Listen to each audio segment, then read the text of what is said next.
యూకేకి time బాలేదు అని చెప్పి మొన్న మాట్లాడుకున్నాం. అంటే యాంటీ ఇండియా యాక్టివిటీస్ మీకు అక్కడ చాలా పెద్ద లెవెల్లో జరుగుతున్నట్టుగా, అంటే గురుద్వారాలోనే ఖాళీస్థాన్ మూమెంట్ గురించి వీళ్ళు మాట్లాడుతున్నారు. అలాగే మీకు పాకిస్తాన్ బేస్డ్ తీవ్రవాద సంస్థలు ఎంతోమంది కాశ్మీర్ విషయంలో కూడా చాలా పెద్ద లెవెల్లో చర్చలు జరగడము, వాళ్ళు ఒక ప్లానింగ్ చేయడము, ఇదంతా ఇక్కడ యునైటెడ్ కింగ్డమ్లో జరుగుతుంది. సో ఇప్పుడు వీళ్ళకి వచ్చిన కొత్త సమస్య చూడండి. అంటే ఇదంతా వరుసగా భారతదేశం వైపు నుంచి రావడమే ఇక్కడ అందరూ మాట్లాడుకుంటున్న విషయం. ఏమైందంటే చూడండి, యునైటెడ్ కింగ్డమ్లో అతిపెద్ద స్టీల్ కంపెనీ ఎవరిది? టాటా స్టీల్. అంటే ఒక్క యునైటెడ్ కింగ్డమ్లో కాదండి, యావత్ యూరోప్లో అతిపెద్ద మీకు స్టీల్ కంపెనీ ఎవరిది అంటే టాటా స్టీల్.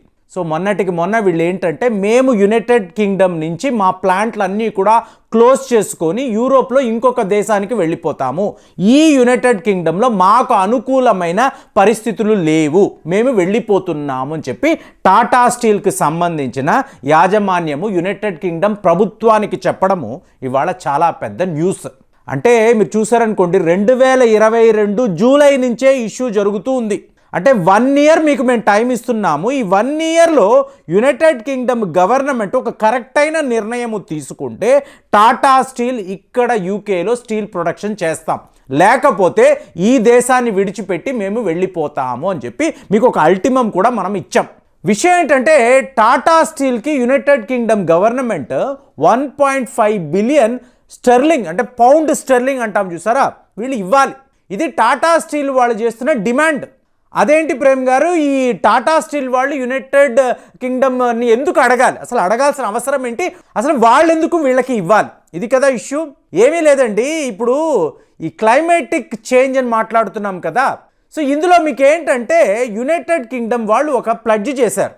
అంటే 2050 కల్లా మేము net zero green house gas emissions దీన్ని అచీవ్ చేయబోతున్నాం. జీరో గ్రీన్ హౌస్ గ్యాస్ని మేము అచీవ్ చేయాలి, ఇది మా ప్లెడ్జ్, మా టార్గెట్. ఇప్పుడు 2050లోగా. సో అప్పుడు ఆటోమేటిక్గా మీకు ఏమవుతుంది, ఎక్కడైతే మీకు ఈ కార్బన్ శాతము, కార్బన్ డైఆక్సైడ్ శాతము పెరుగుతుందో అక్కడంతా కూడా మీరు కంట్రోల్ చేయాలి, కట్టడి చేయాలి. ఆటోమేటిక్గా మీకు తెలుసో తెలియదో ఈ స్టీల్ కంపెనీస్లోనే ఈ కార్బన్ యొక్క ఎమిషన్ అనేది ఎక్కువ ఉంటుంది. ఎలా ఉంటుంది అంటే, ఇప్పుడు టాటా స్టీల్ని తీసుకోండి, యూకేలో టాల్బోట్ ప్లాంట్ అని అంటారు, వేల్స్ అనబడే ప్రాంతంలో ఉంటుంది. ఈ టాల్బోట్ స్టీల్ వర్క్స్ అంటున్నాం చూస్తారా, ఇది ఒక ఇంటిగ్రేటెడ్ స్టీల్ ప్రొడక్షన్ కంపెనీ.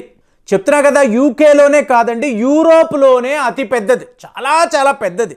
మరి వీళ్ళు ఎలా స్టీల్ తయారు చేస్తారు అంటే చూడండి, దీన్నే బ్లాస్ట్ ఫర్నేస్ అంటారు. అంటే బ్లాస్ట్ ఫర్నేస్ మీకు అర్థమై ఉంటుంది, బ్లాస్ట్ ఫర్నేస్ ద్వారానే మీరు ఐరన్ని వెలికి తీస్తారు. ఓర్ అంటాం చూస్తారు, ఐరన్ ఓర్, దీన్ని తీస్తారు. ఇందులో నుంచే మీరు స్టీల్ ప్రొడక్షన్ అనేది చేస్తారు. మరి దీని కెపాసిటీ అంటారా, 5 మిలియన్ టన్స్ పర్ యానం అండి. 5 మిలియన్ టన్స్ అంటే ఈ స్టీల్ స్లాబ్లు అంటారు చూసారా, వాటిని వీళ్ళు తయారు చేయగలరు. సో ఆటోమేటిక్గా వీళ్ళు ట్రెడిషనల్ మెథడ్, అంటే 80% మీరు యూకేలో చూసారనుకోండి, ఈ టాల్బోట్ అనబడే ఈ సంస్థ వాళ్ళే మీకు ఇలాగా, అంటే బ్లాస్ట్ ఫర్నేస్ని వాడి మీకు ఐరన్ ఓర్ని తీసి అందులోంచి స్టీల్ ప్రొడక్షన్ చేస్తారు.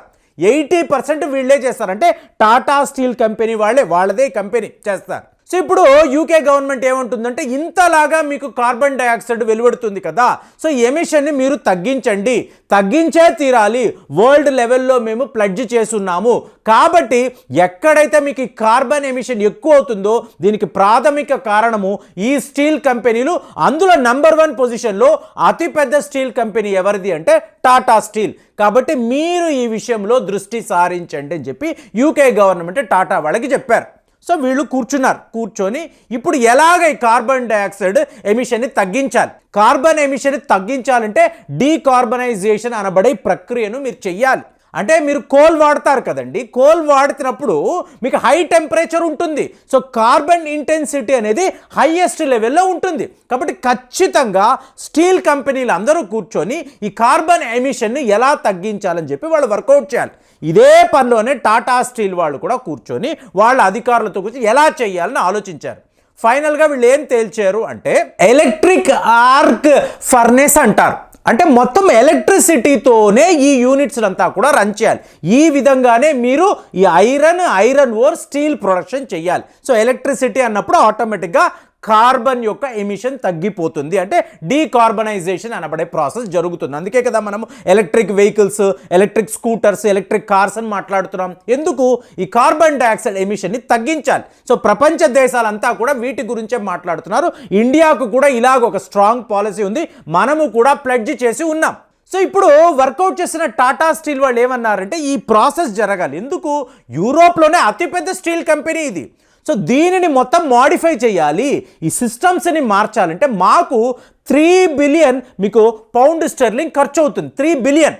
సో ఇందులో మీరు కదా మార్పు తీసుకురావాలంటున్నారు, మీకు ఇది ఒక పాలసీ కదా, మీరు ప్లెడ్జ్ చేశారు కాబట్టి 50% మీరు మాకు ఎయిడ్ ఇవ్వండి.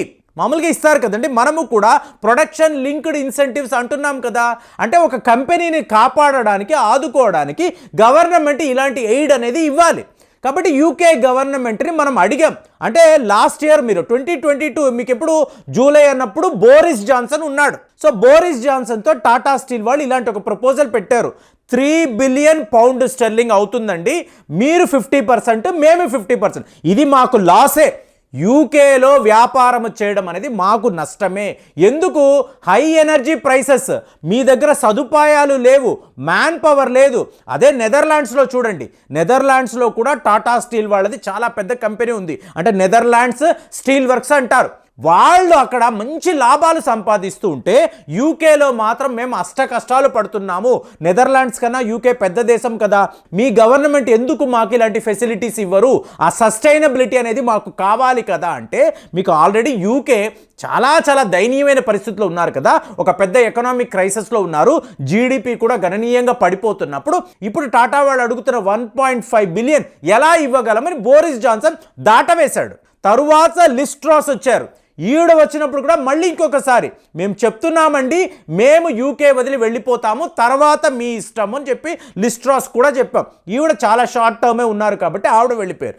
ఇప్పుడు రిషి సునాక్ వచ్చాడు. అంటే బాయి నీది తినాలి, నాది తినాలి, వీఆర్ ఇండియన్స్. కాబట్టి రిషి సునాక్ ఏమన్నాడు? బాబాయ్ మీరు ఈ పని మాత్రం చెయ్యకండి, యూకేని విడిచిపెట్టి దయచేసి మీరు వెళ్ళకండి. మీరు వెళ్ళారంటే 80% ఉన్న ఈ స్టీల్ ప్రొడక్షన్ అనేది ఆగిపోతుంది, యూకే చాలా పెద్ద క్రైసిస్లో పడిపోతుంది. ఈ పని మాత్రం మీరు దయచేసి చేయకండి, మీకు ఏం కావాలో చెప్పండి, నేను ఏదో ఒక రకంగా వర్కౌట్ చేస్తానని రిషి సునాక్ టాటా యాజమాన్యాన్ని రిక్వెస్ట్ చేసి, ఇంకా లిటరల్గా పేపర్స్లో UK government begs Tata Steel అని కూడా రాశారంటే వాళ్ళు లిటరల్గా రిక్వెస్ట్ చేయడం కాదండి, అడుక్కుంటున్నారు, దయచేసి మీరు వెళ్ళకండి బాబు, మీరు వెళ్ళారంటే మేము చాలా పెద్ద క్రైసిస్లో పడిపోతామని చెప్పి. మరి ఇవాళ టాటా స్టీల్ యాజమాన్యం మనవాడు ఉన్నాడు, రిషి సునాక్ ఉన్నాడు. కాబట్టి కూర్చొని మాకు అంటే మా క్యాల్కులేషన్స్ 100% పర్ఫెక్ట్గా ఉంది, మేము మీ దగ్గర ఎక్కువ అడగలేదు. కానీ మీరేమంటున్నారు? మొత్తం సిస్టమ్స్నే మార్చమంటున్నారు. మరి ఇంత పని మేము చెయ్యాలంటే మాకు చాలా చాలా ఖర్చు కదా. సో ఇంతంత నష్టాలను మేము భరించలేము. కాబట్టి మీరు ఒక మంచి ప్యాకేజ్, అంటే దీన్ని కౌంటర్ ప్యాకేజ్ అని నిన్న వార్తలు చూసారంటే counter package of UK government అని ఉంది. మరి ఈ ప్యాకేజ్ ఎలా పనిచేస్తుంది? మరి టాటా స్టీల్ యూకేని విడిచిపెట్టి ఈ వేల్స్ ప్లాంట్ నుంచి వాళ్ళు మొత్తం షట్ డౌన్ చేసుకొని వెళ్ళిపోతే యూకేకి ఎంత లాంటి నష్టం ఉంటుందో ఒకసారి మీరు కూడా ఆలోచించండి. ఆలోచించి మీ అనాలిసిస్ ఎలా ఉంది, అసలు ఇలాంటి ఒక పరిస్థితి యూకేకి ఎందుకు ఇప్పుడు కలిగింది, ఒక్కసారి ఆలోచించి మీ ఫీడ్బ్యాక్ పంపించండి. మళ్ళీ వచ్చే వీడియోలో కలుద్దాం. జై హింద్.